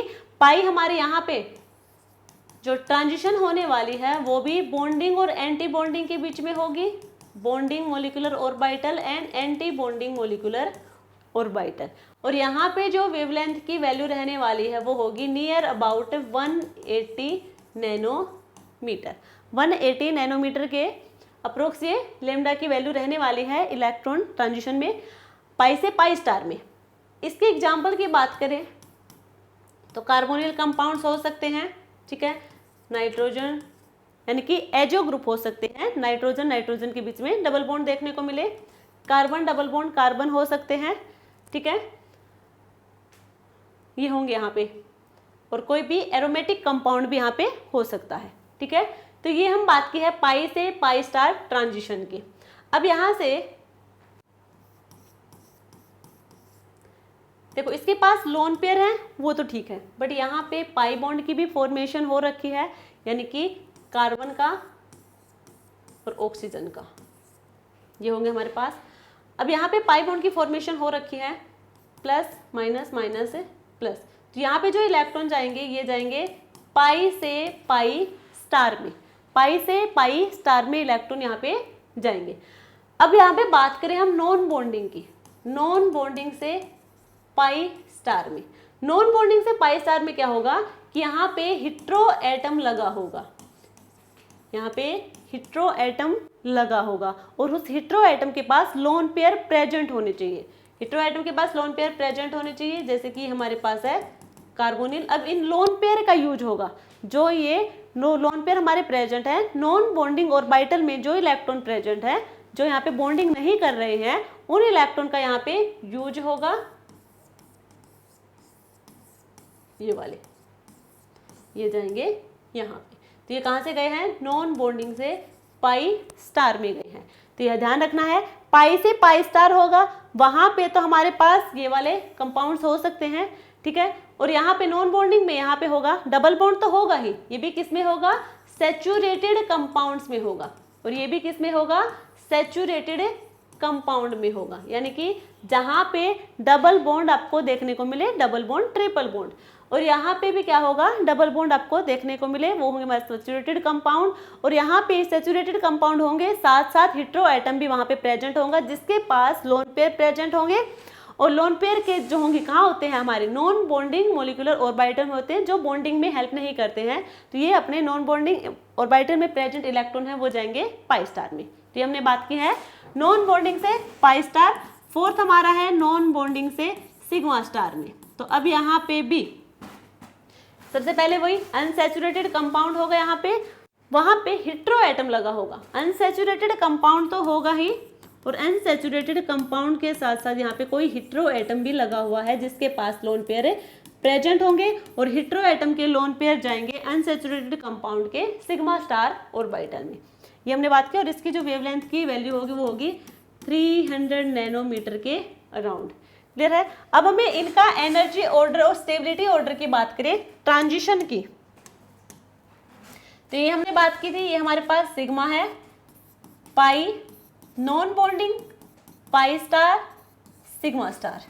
एनर्जी सबसे ज्यादा कहाँ पे आपको देखने को मिल रही है? एनर्जी ऑर्डर देखें सबसे पहले, तो यहाँ पे सबसे ज्यादा एनर्जी लग रही है, यहाँ पे देखो सिग्मा से सिग्मा स्टार, क्योंकि यहाँ पे डिस्टेंस क्या होगी, ज्यादा होगी, तो सबसे एनर्जी सिग्मा से सिग्मा स्टार। उसके बाद होगा हमारे पास है पाई से पाई स्टार, नॉन बॉन्डिंग से पाई स्टार, और नॉन बॉन्डिंग से सिग्मा स्टार। ठीक है, तो यहाँ पे हमारे पास उसके बाद एनर्जी होगी नॉन बॉन्डिंग से सिग्मा स्टार, पाई से पाई स्टार, और नॉन बॉन्डिंग से पाई स्टार। ये होगा हमारे पास। क्लियर है, ये एनर्जी ऑर्डर है। स्टेबिलिटी की हम बात करेंगे, जब हम स्टेबिलिटी की बात करेंगे, स्टेबिलिटी किसकी सबसे ज्यादा होगी, इसका रिवर्स हो जाएगा। क्या हो जाएगा, इसका रिवर्स हो जाएगा। अब रिवर्स हो जाएगा तो नॉन बॉन्डिंग से पाई स्टार, पाई से पाई स्टार, नॉन बॉन्डिंग से सिग्मा स्टार, और सिग्मा से सिग्मा स्टार। ये हो जाएगा इनका ऑर्डर। अब नेक्स्ट हम बात करेंगे, तो हमने बात की है ट्रांजिशन की, बात कर ली है, सिलेक्शन रूल की बात कर ली है। अब यहाँ पे हम एक टर्म है क्रोमोफोर, और एक होगी हमारे पास ऑक्सोक्रोम। इन टर्म्स के बारे में बात करेंगे, ये टर्म्स हमें क्या कहते हैं। तो सबसे पहले हमारे पास है क्रोमोफोर, और सेकंड टर्म होगी हमारे पास ऑक्सोक्रोम। देखो दोनों में डिफरेंस देखना कि क्या है, दोनों में डिफरेंस है। जो क्रोमोफोर होगा ये होगा कोवेलेंटली बॉन्डेड अनसैचुरेटेड कंपाउंड। क्या काम है, covalently bonded unsaturated compound. Unsaturated compound क्या होंगे, जहां पे डबल बॉन्ड या ट्रिपल बॉन्ड प्रेजेंट होंगे, वही होते हैं हमारे अनसैचुरेटेड कंपाउंड। इसके एग्जांपल देखो जिससे आपको क्लियर हो जाएगा। बेंजीन हो सकता है, अनसैचुरेटेड कंपाउंड है। नाइट्रो ग्रुप हो सकता है, N double bond N O. ठीक है, डबल बॉन्ड यहाँ पे प्रेजेंट है। NO2 हो सकता है, यहाँ पे कार्बन डबल बॉन्ड कार्बन यहाँ पे हो सकते हैं। ये हम देखेंगे आगे, पूरी एक चेन हो सकती है। ऑक्सोक्रोम में हम बात करेंगे, तो ऑक्सोक्रोम में सैचुरेटेड ग्रुप होगा, saturated group of atoms. Atoms का एक सैचुरेटेड ग्रुप होगा। वो कैसा होगा, जो हमारे पास एग्जांपल देखो, जैसे कि NH2 है, OH है, OR है, SH है, SR है, NR2 है, ये सब इस टाइप के, ये क्या होंगे एटसेट्रा। ये नहीं है कि इतने हैं, और भी हो सकते हैं। तो ये हमारे ऑक्सोक्रोम है। ये जो ऑक्सोक्रोम है, अब ये ऑक्सोक्रोम इस क्रोमोफोर के साथ जाके अटैच हो जाएंगे। ऑक्सोक्रोम क्रोमोफोर के साथ जाके अटैच हो जाएंगे, और जो इंटेंसिटी होगी और वेवलेंथ होगी उसमें चेंज लेके आएंगे। जब ऑक्सोक्रोम क्रोमोफोर के साथ अटैच होंगे, तो जो हमारी इंटेंसिटी है और वेवलेंथ है उसमें चेंज होगा। वो चेंज इंक्रीज भी हो सकता है, वो चेंज डिक्रीज भी हो सकता है। क्लियर हुआ यहाँ पे।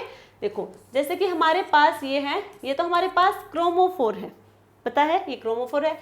यहाँ पे हमने लगा दिया NH2, और NH2 ग्रुप हमारा क्या है, ऑक्सोक्रोम है। ये ऑक्सोक्रोम है, ये क्रोमोफोर है, ऑक्सोक्रोम क्रोमोफोर पे आके अटैच हो गया। अब ये क्या कहा इसने कि यहाँ पे मान लीजिए हमारे पास पहले ये था, जब तक यहाँ पे ऑक्सोक्रोम अटैच नहीं हुआ था, तो इसकी वेवलेंथ थी, मान लीजिए एग्जैक्ट नहीं पता, कि ये 253 है, और इंटेंसिटी होगी इसकी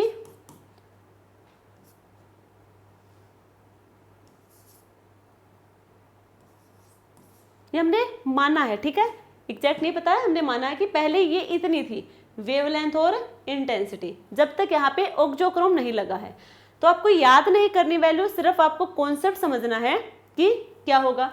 जब भी हमने इस पे ऑक्जोक्रोम लगाया तो ऑक्जोक्रोम लगाते ही वेवलेंथ क्या हो जाएगी, यहाँ पे 280 नैनोमीटर हो जाएगी और इंटेंसिटी हो जाएगी यहाँ पे हमारे पास 250 के आसपास हो जाएगी। ठीक है, मान लीजिए क्या हुआ, यहाँ पे इंक्रीज हुई है, वेवलेंथ भी इंक्रीज हुई है और इंटेंसिटी भी इंक्रीज हुई है। ये बिल्कुल भी जरूरी नहीं है कि हर बार इंक्रीज ही होगा, ये तो इस ग्रुप पे डिपेंड करेगा कि यहाँ पे ग्रुप कैसा लगा हुआ है। यहाँ पे NH2 ग्रुप लगा हुआ है, इसके पास लोन पेयर प्रेजेंट होंगे, ये लोन पेयर अंदर देगा इसमें। तो ये क्या करेंगे, यहाँ पे रेजोनेंस इंक्रीज हो रहा है, यहाँ पे रेजोनेंस इंक्रीज होगा तो यहाँ पे एनर्जी क्या होगी, डिक्रीज होगी, क्योंकि एनर्जी यहाँ से बाहर जाएगी, रिलीज होगी, एनर्जी डिक्रीज होगी, स्टेबिलिटी इंक्रीज होगी और वेवलेंथ भी क्या हो जाएगी, इंक्रीज हो जाएगी। वैसे भी वेवलेंथ और एनर्जी भी एक दूसरे के इनवर्सली प्रोपोर्शनल होंगे। क्लियर यहाँ तक सभी को? तो ये इस ग्रुप पे डिपेंड करेगा कि इनमें से कौन सा ग्रुप यहाँ पे लगा हुआ है, तो उससे हमें पता चलेगा कि वहाँ पे वेवलेंथ और इंटेंसिटी इंक्रीज होंगे या फिर डिक्रीज होंगे। हमें सिर्फ ये याद रखना है कि यहाँ पे चेंज होगा, यहाँ पे चेंज होगा, या तो इंक्रीज होंगे या फिर डिक्रीज होगा। तो ऑक्जोक्रोम लगाने के बाद इंटेंसिटी और वेवलेंथ में चेंज होगा। ये हमने बात की है इन दोनों टर्म्स के बारे में, क्रोमोफोर और ऑक्जोक्रोम के बारे में। अब हम बात करेंगे effect of A substituent. Effect of A substituent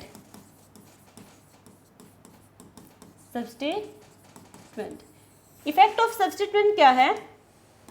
वही है जो अभी हम डिस्कस कर रहे थे कि हमारे पास कोई मॉलिक्यूल है जो क्रोमोफोर है, अनसैचुरेटेड कंपाउंड है, और उस अनसैचुरेटेड कंपाउंड में हम कोई ऑक्जोक्रोम को ऐड कर दे या फिर कहीं किसी सब्स्टिट्यूएंट को वहां पे ऐड कर दे, तो वो होगा हमारा इफेक्ट ऑफ सब्स्टिट्यूएंट। ये 4 टाइप के इफेक्ट यहाँ पे आपको देखने को मिलेंगे। फर्स्ट होगा बैथोक्रोमिक, सेकंड होगा यहाँ पे हिप्सोक्रोमिक, थर्ड होगा यहाँ पे हाइपरक्रोमिक, एंड फोर्थ होगा हाइपोक्रोमिक। क्या कहा हमने? जब भी हम क्रोमोफोर पे ऑक्जोक्रोम को अटैच कर देंगे तो change in wavelength and intensity और वेवलेंथ में चेंज होगा। यहाँ पे वेवलेंथ इंक्रीज होगी, वेवलेंथ डिक्रीज होगी हिप्सो में, हाइपर में इंटेंसिटी इंक्रीज होगी और यहाँ पे इंटेंसिटी डिक्रीज होगी। हिप्सो का मतलब लेस और हाइपो का मतलब भी क्या होता है, लेस, यानी कि कम होगा। क्लियर है यहाँ पे सभी को? ठीक है, यदि आप डायग्राम बनाना चाहें तो इसका डायग्राम भी ये बना सकते हैं। इधर हमारी वेवलेंथ है, ये हमारी इंटेंसिटी है, लेफ्ट टू राइट जाएंगे वेवलेंथ इंक्रीज होगी, टॉप टू बॉटम जाएंगे इंटेंसिटी इंक्रीज होगी। ठीक है, तो यहाँ पे हम जा रहे हैं इधर, तो ये हमारा इधर रिप्रेजेंट कर रहा है बैथोक्रोमिक को, इधर हमारी इंटेंसिटी इंक्रीज हो रही है, ये हाइपर को रिप्रेजेंट कर रहा है, इधर हमारी वेवलेंथ डिक्रीज हो रही है तो ये हो जाएगा हिप्सो और नीचे हो जाएगा हमारा हाइपो। तो ये है इसका ग्राफ। क्लियर है? तो इससे आपको समझ तो आ गया होगा कि कहना क्या चाह रहे हैं। अब हम बात करें बैथोक्रोमिक शिफ्ट की, बैथोक्रोमिक की, तो यहाँ पे देखो बैथोक्रोमिक का जो एग्जाम्पल होगा वही हमारे हाइपरक्रोमिक के भी होंगे। वही किसके होंगे? हाइपरक्रोमिक के भी एग्जाम्पल वही होंगे। हमने कहा कि हमारे पास कोई क्रोमोफोर है, ये हमने क्रोमोफोर का एक एग्जाम्पल लिया है जो कि बेंजीन है। इस पे हम अटैच करवाएंगे NH2 ग्रुप को। तो हमने क्रोमोफोर पे किसी सब्स्टिट्यूएंट का यहाँ पे एडिशन करवा दिया, तो इस सब्स्टिट्यूएंट का इफेक्ट क्या होगा उसकी हमें बात करनी है। तो ये मैंने अभी बताया था, इसके पास लोन पेयर है, ये कॉन्जुगेशन यहाँ पे इंक्रीज होगा, कॉन्जुगेशन इंक्रीज होगा, वेवलेंथ यहाँ पे इंक्रीज होगी, ये तो अभी हमने बताया था। और यही इसका एग्जाम्पल है हाइपरक्रोमिक का भी। वेवलेंथ यहाँ पे हमने कहा था 253 है और इंटेंसिटी मान लीजिए कुछ भी मान सकते हैं, ये कोई वैल्यू फिक्स नहीं है। जैसे इसको जोड़ा तो वेवलेंथ क्या हो जाएगी? इंक्रीज हो जाएगी, इंटेंसिटी भी क्या हो जाएगी? इंक्रीज हो जाएगी। क्लियर है? नेक्स्ट हम बात करें, सेकंड हमारे पास है हिप्सोक्रोमिक। हिप्सोक्रोमिक में वेवलेंथ क्या होगी, डिक्रीज होगी, वेवलेंथ क्या होगी यहाँ पे, डिक्रीज होगी। अब यहाँ पे देखो वही हमारे पास हमें सब्स्टिट्यूएंट का तो एडिशन करवाना है यहाँ पे। अब यहाँ पे हमने जिस सब्स्टिट्यूएंट का एडिशन करवाया वो है NH3 पॉजिटिव, ठीक है। अब की बार NH2 नहीं है, कोई लोन पेयर यहाँ पे नहीं है, पहले से यहाँ पे क्या है, कार्बोकैटायन ना सॉरी कैटायन की फॉर्मेशन, नाइट्रोजन पे क्या है, कैटायन लगा हुआ है, यानी कि वहाँ पे इलेक्ट्रॉन डेफिशिएंसी होगी, लोन पेयर है नहीं तो डोनेट नहीं करेंगे। अब यहाँ पे रेजोनेंस इफेक्ट तो होगा नहीं, कॉन्जुगेशन तो आपको यहाँ पे देखने को नहीं मिलेगा। साथ में नाइट्रोजन हमारा क्या होगा, मोर इलेक्ट्रोनेगेटिव होगा, और यहाँ पे कार्बन है जो कि नाइट्रोजन के कंपैरिजन में लेस इलेक्ट्रोनेगेटिव होगा।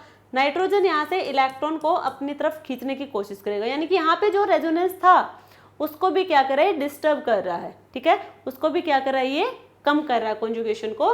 तो क्या हो जाएगा यहाँ पे, वेवलेंथ फिर डिक्रीज हो जाएगी, वेवलेंथ डिक्रीज होगी। ये हमारे पास पहले था, वेवलेंथ यहाँ पे हमने मानी थी 253 और यहाँ पे इंटेंसिटी थी 230। अब यहाँ पे वेवलेंथ हो जाएगी 230 के आसपास, ठीक है। तो ये क्या हो जाएगा, हमारी वेवलेंथ डिक्रीज हो जाएगी। नेक्स्ट हमारे पास है हाइपोक्रोमिक। हाइपोक्रोमिक में क्या होगा, यहाँ पे इंटेंसिटी डिक्रीज होगी, इंटेंसिटी डिक्रीज होगी। इसको ध्यान से देखो कैसे होगी। ये हमारे पास बाइफिनाइल का एक मॉलिक्यूल लिया हमने, बाइफिनाइल है, बाइफिनाइल है, यहाँ पे थीटा हमारे पास है 45 डिग्री, ठीक है। अब बाइफिनाइल में जब आपने देखा होगा जीओसी डिस्कस क्या होगा या फिर आपने एरोमेटिसिटी पढ़ा होगा, तो वहाँ पे आपने बाइफिनाइल वाले मॉलिक्यूल्स देखे होंगे और आपको पता होगा कि ये वाली जो ऑर्थो पोजीशन होती है, ये वाली जो ऑर्थो पोजीशन है यहाँ पे, यदि यहाँ पे कोई बल्कि ग्रुप लगा दे, यहाँ पे देखो हाइड्रोजन, फ्लोरीन और मिथॉक्सी ग्रुप को छोड़ के, इनको छोड़ के बाकी यदि कोई और ग्रुप लगा दे, यानी कि कोई बल्कि ग्रुप यहाँ पे लगा देंगे हम, तो यहाँ पे रेस्ट्रिक्टेड रोटेशन आपको देखने को मिलेगा, RR आपको देखने को मिलेगा, जिसकी वजह से क्या हो जाएगा, ये प्लेन में रहेंगे। ये दोनों हमारे बाइफिनाइल रिंग है, ये एक अभी तो एक प्लेन में है, ये क्या है, एक प्लेन में प्रेजेंट है, क्योंकि यहाँ पे अभी यहाँ पे कोई स्मॉल ग्रुप, यानी कि हमें तो हाइड्रोजन कुछ नहीं लगा रखा, इसका मतलब यहाँ पे हाइड्रोजन, और हाइड्रोजन यहाँ पे क्या है, स्मॉल ग्रुप का होता है, स्मॉल ग्रुप होगा, तो इसलिए यहाँ पे रोटेशन नहीं होगा, तो जिसकी वजह से रिपल्शन नहीं होगा, रिपल्सन की वजह से रोटेशन नहीं होगा। तो ये हमारा एक प्लेन में है, एक प्लेन में है, तो यहाँ पे थीटा क्या हो जाएगा, 45 डिग्री का है। तो यहाँ पे हमने मान लीजिए कोई बल्कि ग्रुप लगा दिया, ऑर्थो पोजीशन पे कोई बल्कि ग्रुप लगा दिया हमने, यहाँ पे मिथाइल ग्रुप लगा दिया, तो अब यहाँ पे ये रिपल्शन हो गई। रिपल्शन कैसे होगा वो भी देख लो।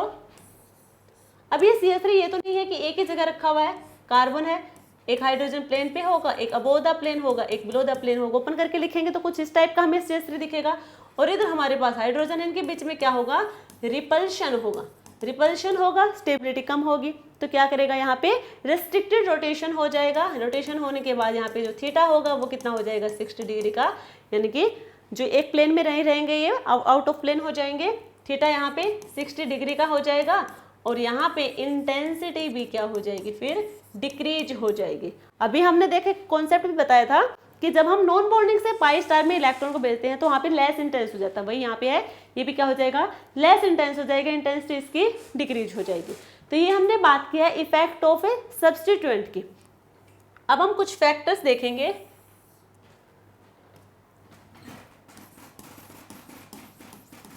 Factors affecting the position of UV band, the position of UV bands, या फिर हम कहें लैम्डा मैक्स। इसके हम फैक्टर देखेंगे। फर्स्ट फैक्टर यहाँ पे रहने वाला है steric inhibition. Steric inhibition, steric inhibition में क्या होगा, देखो अच्छा एक बार ये भी देखो, यहाँ पे ये तो हमने बता दिया कि लेस इंटेंसेस के साथ ये भी देखो कि यहाँ पे जब ये एक प्लेन में होगी तो यहाँ पे कॉन्जुगेशन ज़्यादा होगी, जब ये एक प्लेन में है तो यहाँ पे कॉन्जुगेशन इंक्रीज होगी, और यहाँ पे जब एक प्लेन में नहीं रहेंगे तो कॉन्जुगेशन भी क्या हो जाएगी, यहाँ पे डिक्रीज हो जाएंगे, ठीक है। अब हम बात कर रहे थे स्टेरिक इनहिबिशन की। ये हमारे पास एक मॉलिक्यूल है सबसे पहले लैम्डा मैक्स है क्या? लैम्डा मैक्स क्या होगा? लैम्डा मैक्स होगा जब यहाँ पे हम एक ग्राफ प्लॉट करते हैं, ये होगा, ठीक है, जहाँ पे हमें मैक्सिमम वेवलेंथ मिले, जहाँ पे हमें मैक्सिमम वेवलेंथ देखने को मिले, ठीक है, वो हो जाएगा लैम्डा मैक्स, जहाँ पे अब्जॉर्बेंस वैल्यू सबसे ज़्यादा होगी। क्या होगी? अब्जॉर्बेंस वैल्यू सबसे ज़्यादा होगी, ये लैम्डा मैक्स हो जाएगी। ये हमारे पास एक मॉलिक्यूल है, ये 2 टाइप से हम देख सकते हैं इसे, एक तो इसकी सिस फॉर्म देख सकते हैं, दूसरी इसकी हम देख सकते हैं ट्रांसफॉर्म। जब इसके हम सिस फॉर्म देखेंगे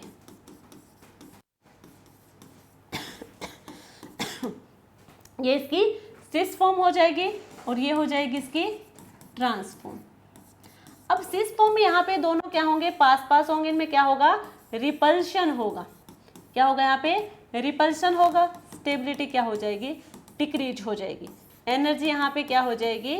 इंक्रीज हो जाएगी, ठीक है, एनर्जी क्या होगी? यहाँ पे इंक्रीज होगी।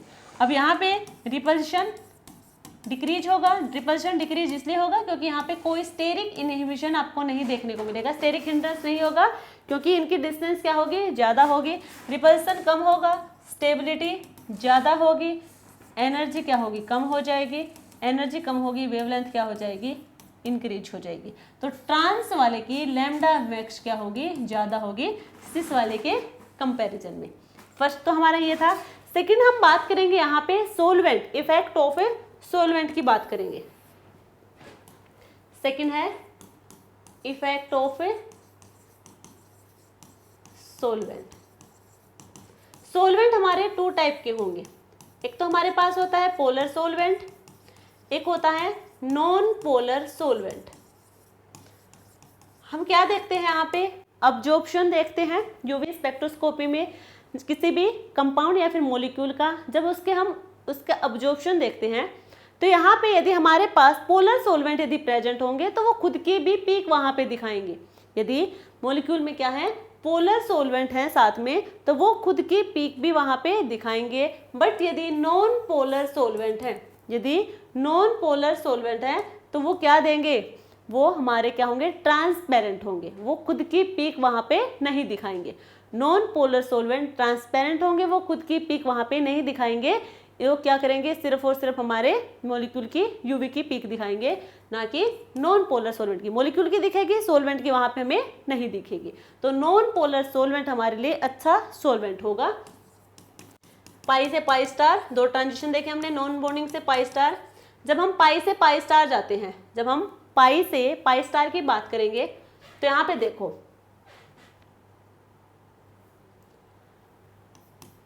पाई से पाई स्टार जाएंगे तो जो पाई स्टार होगा वो हमारा मोर पोलर होगा। पाई स्टार होगा वो हमारा क्या होगा? मोर पोलर हो जाएगा, ठीक है। अब इसका एग्जांपल हम ले, जैसे कि हमारे पास है, ये हमने एक मॉलिक्यूल ले लिया, तो यहाँ से आपको पाई से पाई स्टार आपको देखने को मिलेगा कार्बन और कार्बन के बीच में, ठीक है। कार्बन कार्बन का पाई से पाई स्टार आपको देखने को मिलेगा। बॉन्डिंग से एंटी बॉन्डिंग मॉलिक्यूलर ऑर्बिटल में इलेक्ट्रॉन जाएंगे। नॉन बॉन्डिंग में हमने ले लिया जैसे कि कार्बोनिल कंपाउंड, ठीक है। तो यहाँ पे हम बात करेंगे एक बार तो पाई से पाई स्टार की, और एक बार हम देखेंगे नॉन बॉन्डिंग से पाई स्टार की यहाँ पे बात करेंगे, क्योंकि ऑक्सीजन पे लोन पेयर होंगे, इसके जो नॉन बॉन्डिंग ऑर्बिटल में इलेक्ट्रॉन होंगे वो उसके पाई स्टार ऑर्बिटल में जाएंगे। तो यहाँ पे नॉन बॉन्डिंग होगा वो मोर पोलर होगा पाई स्टार के कंपैरिजन में, ठीक है। पाई स्टार के कंपैरिजन में वो मोर पोलर हो जाएगा। और यहाँ पे जो एनर्जी गैप आएगा, एनर्जी गैप होगा वो कम हो जाएगा। नॉन बॉन्डिंग से पाई स्टार में कैसे कम होगा एक बार वो देख लो। Sigma pi non bonding pi star sigma star. तो ज़्यादा दिमाग लगाने की नीड नहीं है, इसको आपको याद रखना है इन ट्रांजिशन को। और आपको देखो एक तो नॉन बॉन्डिंग से पाई स्टार, एक पाई से पाई स्टार। तो कहाँ पे ट्रांजिशन में एनर्जी कम हुई? नॉन बॉन्डिंग से पाई स्टार में। नॉन बॉन्डिंग से पाई स्टार में क्या हो जाएगा? ये हमारे पास है पाई से पाई स्टार, नॉन बॉन्डिंग से पाई स्टार ये होगा, यहाँ पे लूमो हो जाएगा। क्या हो जाएगा? लूमो होगा, ये लोवेस्ट अनऑक्यूपाइड मॉलिक्यूलर ऑर्बिटल, ये होगा हाईएस्ट ऑक्यूपाइड मॉलिक्यूलर ऑर्बिटल। यहाँ पे ये होगा हाईएस्ट मोलिकुलर ऑर्बिटल और ये होगा लोएस्ट अनऑक्यूपाइड। तो यहाँ पे एनर्जी डिफरेंस क्या हो जाएगा, डिक्रीज होगा। एनर्जी गैप क्या हो जाएगा, यहाँ पे डिक्रीज होगा। और यहाँ पे कार्बन और कार्बन का हम पाई से पाई स्टार देख रहे हैं, तो इनमें क्या हो जाएगा हमारे पास है, ये सेम होगा क्योंकि पाई से पाई स्टार की बात कर रहे हैं। तो यह है इफेक्ट ऑफ सोलवेंट की बात। अब हमारा सिर्फ एक लास्ट टॉपिक रहता है यूवी में, वो है Woodward and Fisher rule. Woodward and Fisher for diene. ठीक है, इसमें कुछ वैल्यू है जो आपको याद रखनी है। वैल्यू याद रखेंगे तभी आप क्वेश्चन सोल्व कर पाएंगे। वैसे यहाँ से इतने ज़्यादा कोई क्वेश्चन आते नहीं खास, फिर भी आपको याद रखना है क्योंकि क्वेश्चन कभी पूछ सकते हैं। IIT JEM में यहाँ से क्वेश्चन आते हैं। ठीक है, तो Woodward Fisher rule for diene. पहले हम डाइन के लिए बात करेंगे, उसके बाद हम बात करेंगे डाई इनोन के बारे में। ठीक है, इनोन्स के बारे में बाद में। तो डाइन्स के लिए देखो, सबसे पहले हमारे पास मान लीजिए कोई है 6 मेंबर साइक्लिक। ठीक है, 6 मेंबर साइक्लिक होमोएन्युलर डाइन। ये हो सकता है हमारे पास कोई मॉलिक्यूल। सेकंड मॉलिक्यूल ये हो सकता है कि ए साइक्लिक और 6 मेंबर साइक्लिक हिट्रोएन्युलर डाइन। यदि होमोएन्युलर डाइन है तो उसकी वैल्यू होगी 253 नैनोमीटर। ये जो वैल्यू है ये हम लैम्डा बैक्स की लिख रहे हैं और ये हो जाएगी 214 नैनोमीटर। यदि हमारे पास है एक्सोसाइक्लिक डबल बॉन्ड, एक है एक्सटेंशन इन कॉन्जुगेशन, जिसकी वैल्यू हो जाएगी, हमें ऐड करनी है 5 और ये होगा 30। एक बार साथ साथ देख लो ये है क्या, 6 मेंबर साइक्लिक यानी कि ये होगा। डाइइन की बात कर रहे हैं यानी कि 2 डबल बॉन्ड प्रेजेंट होंगे। होमोएन्युलर यानी कि इस एक साइक्लिक रिंग के अंदर ही दोनों डबल बॉन्ड यहाँ पे प्रेजेंट होंगे और कॉन्जुगेशन में होंगे, इस टाइप से। क्लियर है? तो ये रिप्रेजेंट करा 6 मेंबर साइक्लिक होमोएन्युलर डाइन। यदि इस टाइप को आपको देखने को मिलेगा तो आपको 253 नैनोमीटर ऐड करना। अब है ए साइक्लिक और 6 मेंबर हिट्रोएन्युलर, ये हो सकता है एक तो आपके पास। ठीक है, ए साइक्लिक होगा, डाइन यहाँ पे प्रेजेंट है। और दूसरा यहाँ पे हम बात करें 6 मेंबर हिट्रो की, ये इस टाइप से हो सकता है, ये हो सकता है इस टाइप से, इस टाइप से हो सकता है। तो ये किसको रिप्रेजेंट कर रहे हैं, हिट्रो वाले को। तो हम इसके लिए ऐड करनी है 214। अब यहाँ पे हिट्रो भी है, ठीक है, साथ में यहाँ पे होमो भी है।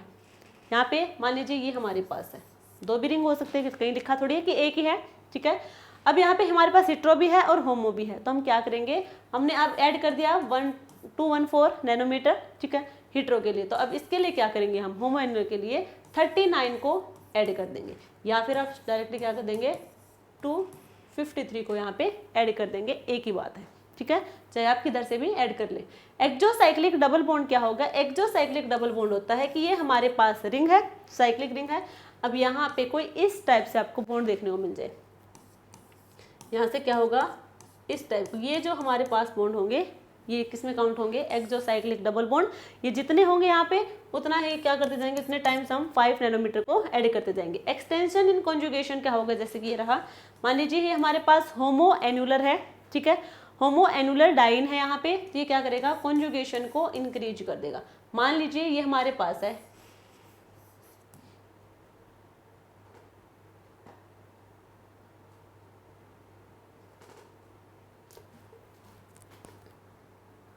या फिर ये मान लीजिए ये हमारे पास है, हमने ले लिया कि ये हमारे पास है होमोएन्युलर, ठीक है, हमने इसका लिया है।